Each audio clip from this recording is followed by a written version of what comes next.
তাব্বাত ইয়াদা আবি লাহাবি ওয়া তাব কি জন্য নাজিল হয়েছিল?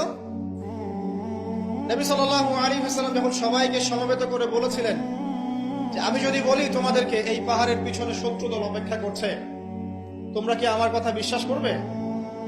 সবাই বলেছিল যে আমরা তোমাকে আল আমিন বা সত্যবাদী বলে জানি, অবশ্যই তোমার কথা বিশ্বাস করব। তখন তিনি বলেছিলেন কুলু লা ইলাহা ইল্লাল্লাহ তুফলিহুন, তোমরা শুধু বলো লা ইলাহা ইল্লাল্লাহ, আল্লাহ ছাড়া কোনো ইলাহ নেই, তোমরা সফল হয়ে যাবে। এটা আইয়ামে জাহিলিয়াতের কথা। আবু লাহাব তালি দিয়েছিল, হাত দিয়ে তালি দিয়েছিল এবং ঢিল নিক্ষেপ করেছিল, নবী সাল্লাল্লাহু আলাইহি ওয়াসাল্লামকে কষ্ট দিয়েছিল।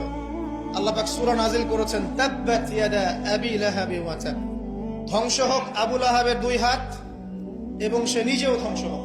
কিয়ামত পর্যন্ত এই পৃথিবীতে যদি একটা মুসলিমও বেঁচে থাকে এবং সে যদি কোরআন পড়তে জানে, সে আবু লাহাবকে এই সূরা পড়ার মধ্য দিয়ে অভিশাপ দিবে ইনশাআল্লাহ তাআলা।